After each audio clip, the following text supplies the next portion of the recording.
Bismillahirrahmanirrahim. Assalamualaikum warahmatullahi wabarakatuh.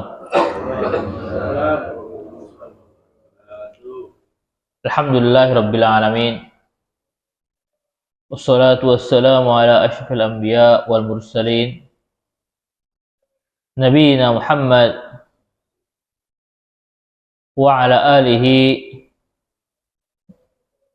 wa sahbihi ajma'in, amma ba'd.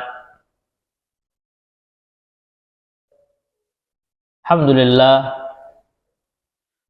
kita panjatkan puji dan syukur kita kehadrat Allah Subhanahu wa taala yang telah menganugerahkan kepada kita berbagai nikmat, nikmat Islam, nikmat sehat, nikmat hidup dalam keamanan dan ketenangan, serta berbagai nikmat lainnya. Wa in ta'uddu ni'matallahi la tuhsuha. Dan jikalau kalian ingin menghitung nikmat Allah, maka sungguh kalian tidak akan mampu menghitungnya. Yakni menghitungnya saja kalian tidak akan mampu, apalagi mensyukuri seluruhnya.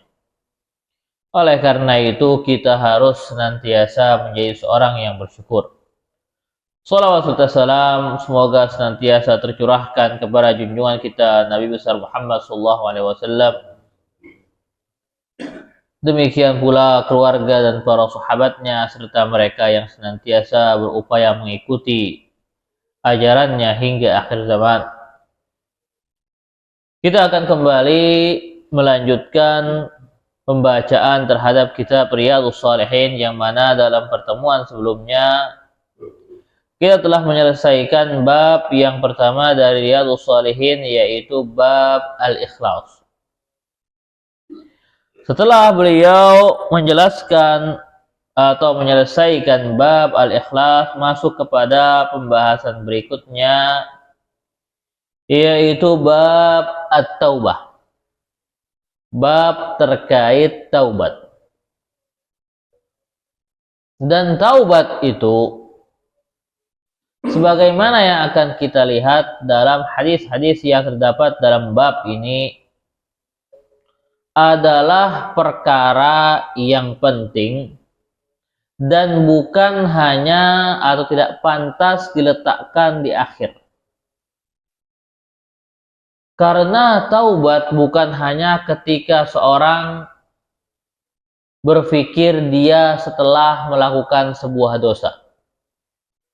Kita ini manusia, sarangnya dosa. Sadar atau tidak sadar. Secara kita ingat atau tidak ingat.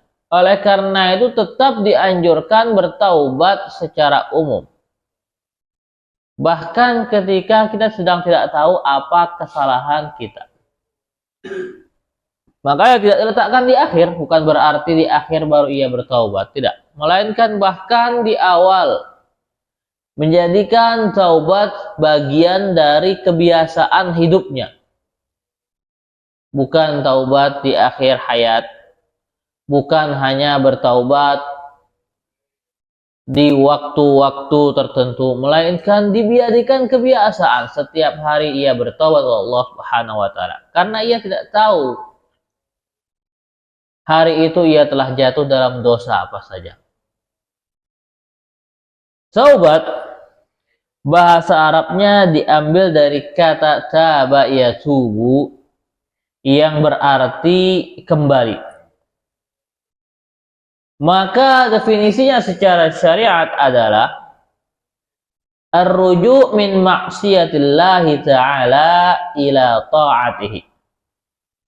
Kembali dari kemaksiatan kepada Allah Ta'ala kepada ketaatannya. Meninggalkan kemaksiatan, kembali kepada ketaatan kepada Allah Subhanahu wa taala. Kata Imam Nawawi rahimahullah taala di bab taubah ini, qala ulama, berkata para ulama, at-taubatu wajibatun min kulli dzanbin. Taubat itu hukumnya wajib dari setiap dosa. Secara umum taubat hukumnya wajib. Dan ia tentunya bahkan dalam kewajibannya bertingkat-tingkat. Yang paling utama atau yang paling ditekankan, paling diwajibkan, diharuskan adalah taubat dari kufuran kepada keimanan. Meninggalkan kufuran dan datang serta memeluk keimanan. Allah Ta'ala firman, kullil ladzina kafaru iyantahu yughfar lahum ma qad salam. Katakanlah kepada orang-orang kafir, jikalau kalian berhenti dari kafiran, niscaya akan diampuni apa-apa yang telah berlalu dari kalian. Kenapa kita katakan bahwasanya tindakan kembali atau beralih dari kekafiran kepada keimanan disebut taubat juga, kembali juga? Karena hukum asalnya manusia diciptakan di atas fitrah beriman Allah Subhanahu wa taala. Demikian pula nenek moyang kita Nabi Adam alaihissalam adalah seorang yang berada di atas agama yang lurus ini. Maka ketika seorang keluar dari jalur fitrahnya, keluar dari jalur agama yang benar, keluar dari tindakan beribadah Allah Ta'ala kepada peribadatan selainnya, ia telah menyimpang dari asalnya. Menyimpang dari asalnya. Dan juga sebagaimana disebutkan dalam ayat Al-Quran, di mana Allah Subhanahu wa Ta'ala telah mengambil perjanjian dari setiap anak Adam sebelum ia dilahirkan, bahwa Allah Subhanahu wa Ta'ala adalah Rabb mereka. Akan tapi kemudian mereka lalai darinya. Kemudian tingkatan berikutnya yang ditekankan adalah taubat dari dosa-dosa besar. Kemudian juga berikutnya taubat dari dosa-dosa yang kecil. Maka seluruhnya hal ini adalah hal yang wajib. Seluruhnya hal yang wajib. Kemudian kata Imam Nawawi, wa in kanatil ma'siyah bainal 'abd wa bainallahi ta'ala. Adapun jikalau maksiatnya hanya antara seorang hamba dengan Allah Subhanahu wa taala. yakni di antara maksiat-maksiat ada yang hanya terkait Allah Subhanahu wa taala, ada yang terkait sesama manusia juga. Yang terkait Allah Subhanahu wa taala, yang mana dosa-dosa tersebut tidak terkandung padanya tindakan menzalimi orang lain. Seorang minum khamar, seorang melakukan perbuatan yang Allah Ta'ala haramkan, namun tidak terkait dengan orang lain. Sedangkan yang satunya lagi adalah yang terkait dengan orang lain, misalnya bisa jadi terkait dengan mengambil hartanya, pencurian, atau membunuhnya, atau melakukan ghibah terhadapnya, dan semisal hal ini yang mana terkait dengan hak orang lain. Kata beliau, adapun jikalau ia hanya antara dengan ia dan Allah Subhanahu wa taala, maka falaha salah satu syarat, 3 syarat yang harus penuhi dalam taubat seorang. Beliau hanya menyebutkan 3, namun tentunya kalau kita melihat kepada penjelasan para ulama dalam hal ini, sebenarnya ada 2 syarat lagi, namun tidak beliau sebutkan. Kenapa? Karena itu sudah menjadi hal yang difahami. Tentunya dalam taubat dibutuhkan yang pertama adalah ikhlas Allah Subhanahu wa taala. Seorang tidak ikhlas Allah Subhanahu wa taala, maka tidak dianggap taubat yang benar. Melainkan ia harus bertobat di atas asas ikhlas Allah Subhanahu wa taala. Kemudian yang kedua, kata beliau, ayyuqli'a 'anil maksiyah. Ia berhenti dan berlepas diri dari maksiat tersebut. Dan ini adalah hal yang sangat penting. Maka jikalau sebelumnya ia melakukan tindakan meninggalkan hal yang wajib, Kebenaran taubat adalah dengan melaksanakannya. Kalau sebelumnya ia melakukan perkara yang mungkar, maka kebenaran taubatnya adalah dengan ia meninggalkannya. Maka nggak bisa seorang mengatakan saya bertaubat dari dosa ini, tapi dia masih melakukannya.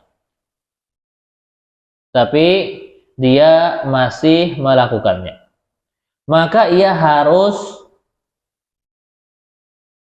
berupaya untuk berhenti dan meninggalkan maksiat tersebut. Kemudian yang berikutnya kata beliau, wasani ayyandama ala fi'liha. Ia menyesali perbuatannya.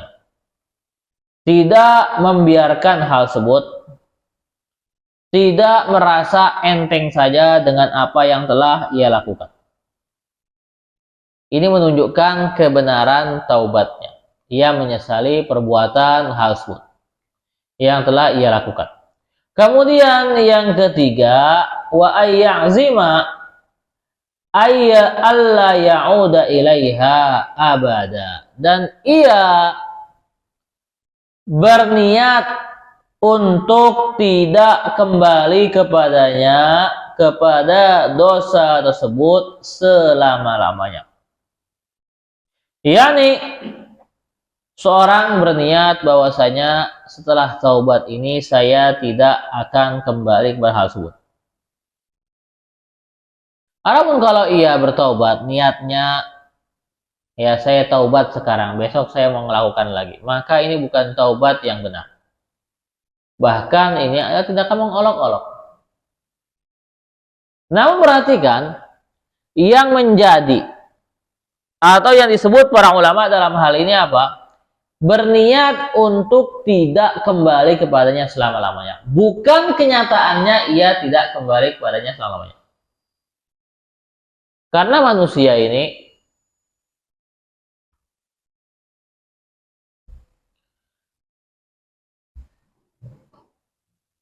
terkadang ia melakukan sebuah kesalahan, sadar, ia bertaubat darinya,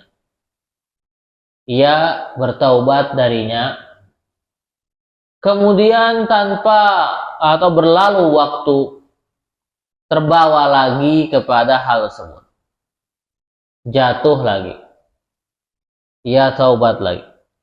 Berapa waktu terbawa lagi kepada hal tersebut, maka hal ini bukan berarti taubatnya tidak diterima.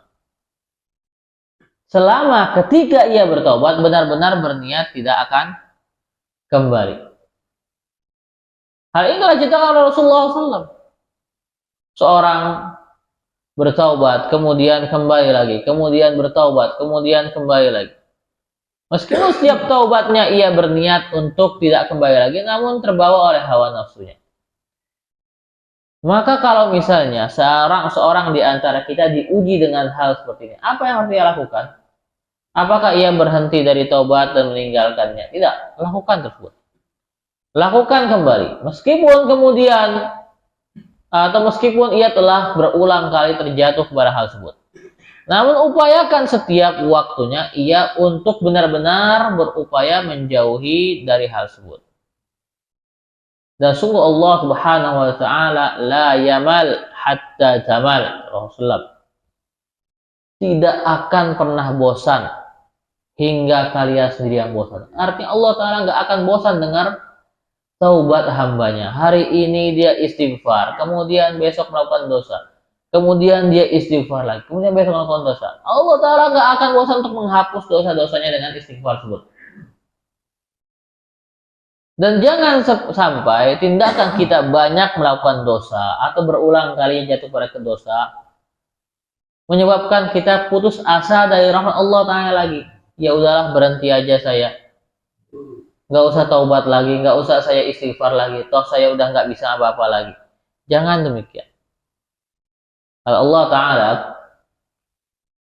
la taqnutu mir rahmatillah. Janganlah kalian merasa putus asa daripada rahmat Allah Subhanahu wa taala. Dan Nabi SAW telah menjelaskan dalam hadisnya bahwasanya tindakan berputus asa dari rahmat Allah Ta'ala, merasa tidak akan mendapatkan rahmat, merasa tidak akan diampuni, merasa tidak akan mendapatkan ampunan, ini termasuk dosa yang paling besar. Bahkan termasuk dosa yang paling besar. Maka tetap selalu ada harapan bagi seorang. Namun hendaknya ia juga jujur dalam taubatnya tadi. Kemudian syarat yang kelima yang tidak disebutkan oleh Al-Imam Nawawi adalah hal tersebut dilakukan di waktu yang mana masih diterima taubat. Masih diterima taubat. Dan waktu tersebut ya terbagi menjadi dua, yakni pada setiap orang itu sendiri dan pada manusia secara umum. Pada setiap orang, taubat ini diterima tentunya sebelum dia meninggal. Sebelum ia meninggal, sebelum ajalnya sudah di kerongkongannya. Adapun setelahnya, maka ia tidak bisa bertaubat lagi karena sudah masuk waktunya penghitungan. Allah Ta'ala firman, wa laysa taubatu lil ladzina ya'maluna as-sayyi'at hatta idza hadara ahaduhumul maut qala inni tubtul an.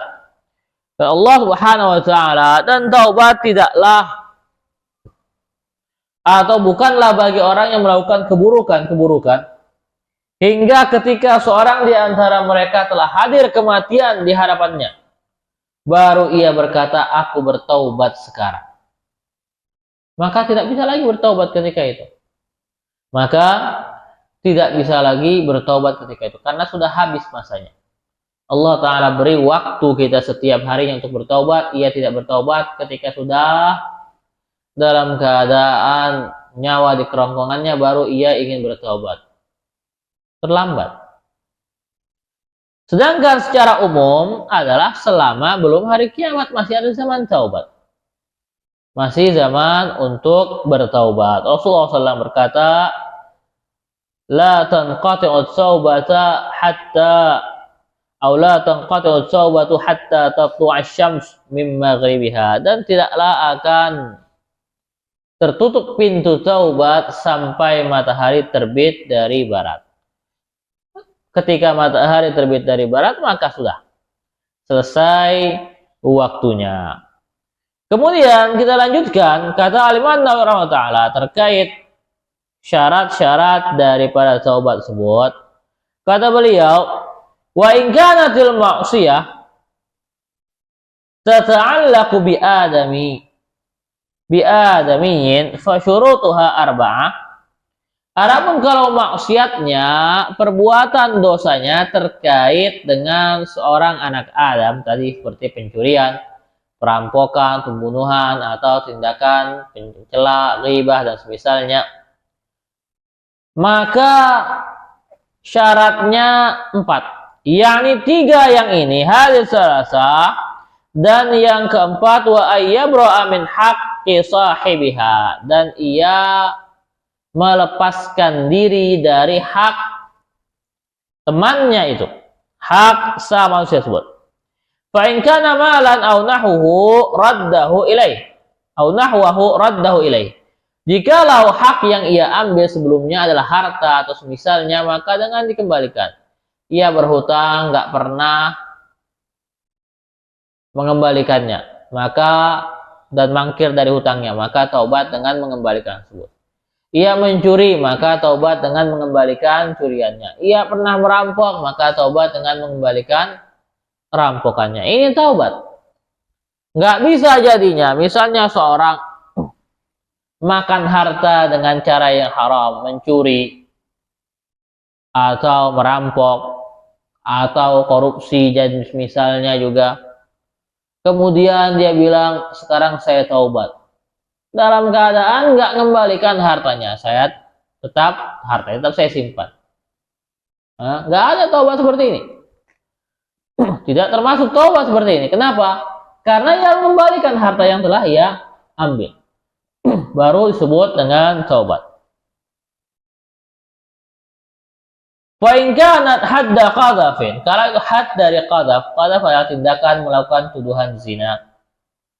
Wa nahwahu dan semisalnya, makanahu minhu aw talaba afu, maka ia memberikan kesempatan kepada orang tersebut untuk membalasnya atau meminta taubat, meminta pemaafan darinya. Itu memberikan kesempatan untuk ditegakkannya had atau minta maafan darinya.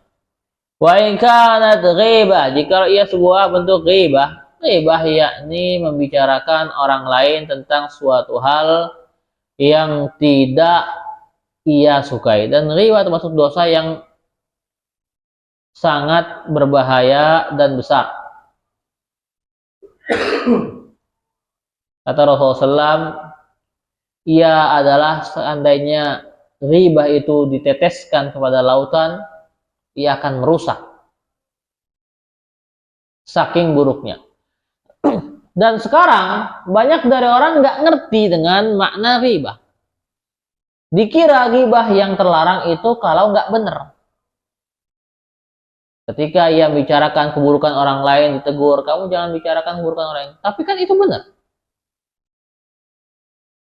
Aisyah radhiyallahu taala anha telah bertanya kepada Rasulullah SAW tentang hal ini.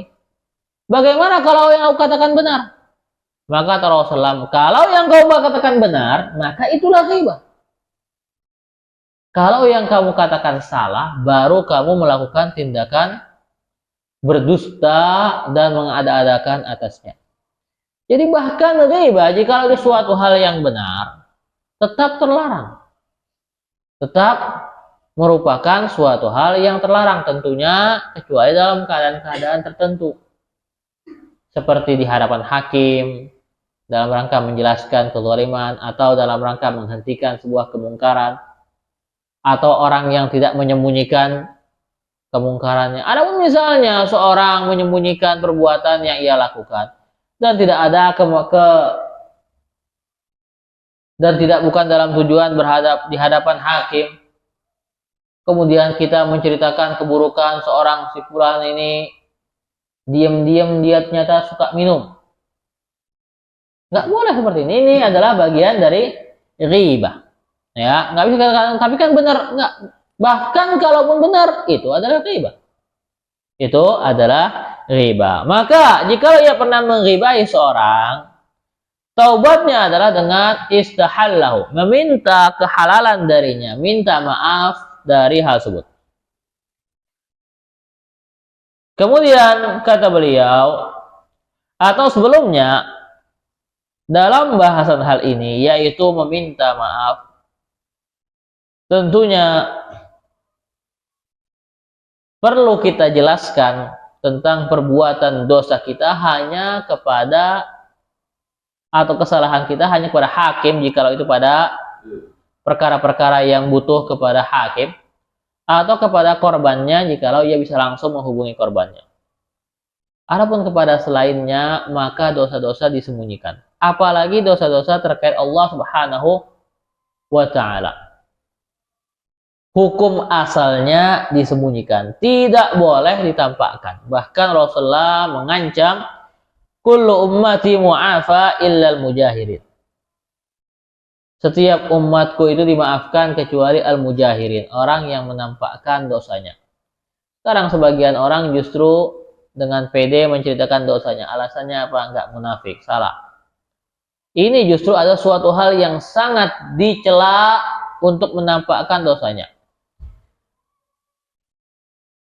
Kata Rasulullah dalam hadis yang lainnya, bahwasanya di antara bentuk mujahirin adalah ayya'mal rajul bil laili amalan summa yusbihu wa qasatahu Allah wa yaqul ya fulan amiltul bariha kaza wa kaza ila akhirih.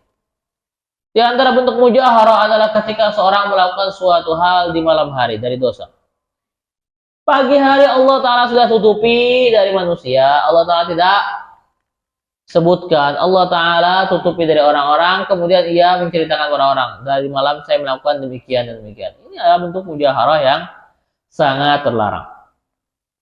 Kemudian selanjutnya kata Al-Imam Nawawi, wa taubat, dan taubat wajib atau wajib ayyatu min jami'az dzunub.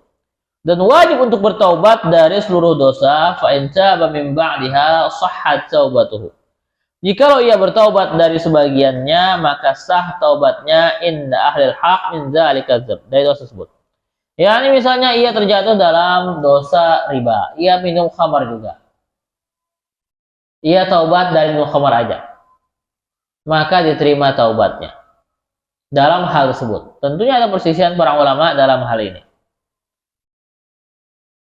Wa baqiya alaihi al-baqi, dan tersisa dosanya yang tadi yang tidak ia bertaubat darinya. Wa qad tadhaharat dalil kitab sunnah wal ummah ala wujubit taubah, dan telah banyak dalil dari Al-Qur'an dan sunnah serta ijma para umat tentang wajibnya taubat. Qala Allah Ta'ala firman, wa tubu ila Allahi jami'an ayyuhal mu'minuna la'allakum tuflihun.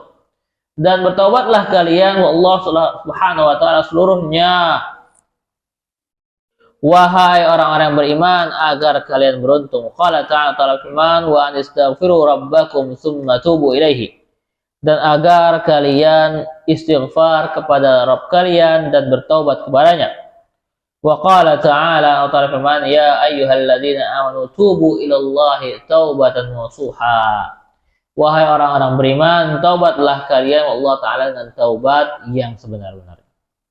Dan setelah al-muallif atau al-Imam An-Nawawi Ta'ala menyebutkan tentang dalil-dalil taubat dari Al-Quran, beliau menyebutkan juga bagaimana perintah dari Rasulullah SAW terhadap taubat. Yani wa Abi Hurairah radhiyallahu ta'ala anhu qala, ia berkata, sami'tu Rasulullah sallallahu alaihi wasallam yaqul, aku mendengar Rasulullah sallallahu alaihi wasallam bersabda, wallahi inni la astaghfirullah wa atubu ilaihi fil yaumi aktsar min 70 marrah. Kata Rasulullah SAW, demi Allah sungguh aku mohon ampun kepada Allah Ta'ala dan bertaubat kepadanya dalam satu hari lebih dari 70 kali. Wa anil Aghar bin Yasar, dari Al-Aghar bin Yasar Al-Muzani radhiyallahu anhu qala, ia berkata, qala Rasulullah sallallahu alaihi wasallam, berkata Rasulullah sallallahu alaihi wasallam, ya ayyuhan nas tubu ilallahi wastaghfiruhu, wahai sekalian manusia, bertaubatlah kepada Allah Ta'ala dan mohonlah ampun, fa inni atubu fil yaum mi'ata marrah, karena aku bertaubat dalam satu hari 100 kali. Hadis ini diriwayatkan yang pertama oleh Al-Imam Al-Bukhari dan yang kedua oleh Al-Imam Muslim. Kita lihat dalam dua hadis ini Rasulullah SAW memerintahkan untuk bertaubat, beristighfar dengan jumlah yang sangat banyak. Dan bukan hanya beliau memerintahkan, beliau juga melakukannya. Tentunya beliau melakukan bukan karena ada dosa, karena Rasulullah SAW adalah seorang yang maksum, terjaga dari dosa. Namun beliau melakukannya dalam rangka mencari keutamaan Allah Subhanahu wa Ta'ala, tambahan pahala, serta dalam rangka syariat bagi umatnya, memberikan contoh dan bimbingan bagi umatnya, serta menunjukkan bahwasanya seorang setinggi apapun kedudukannya, ia tidaklah bisa merasa tidak butuh pada taubat. Ini Rasulullah SAW yang paling tinggi saja masih bertaubat, meskipun beliau adalah seorang yang maksum, maka di bawahnya sungguh lebih butuh lagi. Orang tidak bisa mengklaim dirinya bersih, tidak perlu taubat, tidak perlu istighfar. Sedangkan Rasulullah SAW aja sudah melakukan demikian dengan jumlah yang sangat banyak. Dan ini pertanyaan bagi kita. Kita yang nggak maksum, kita yang banyak sekali terjerumus dalam dosa, berapa kali kita taubat dan istighfar Allah Ta'ala dalam sehari? Tanyakan pada diri kita. Rasulullah SAW telah menganjurkannya dengan jumlah yang sangat banyak, dan beliau merintahkannya. Maka ketika seorang bertaubat, selain ia mendapatkan ampunan dari dosanya, ia juga berarti telah melaksanakan perintah Allah Subhanahu wa Ta'ala serta perintah Rasulnya, serta mengikuti contoh jejak yang telah dicontohkan oleh Rasulullah Sallallahu Alaihi Wasallam.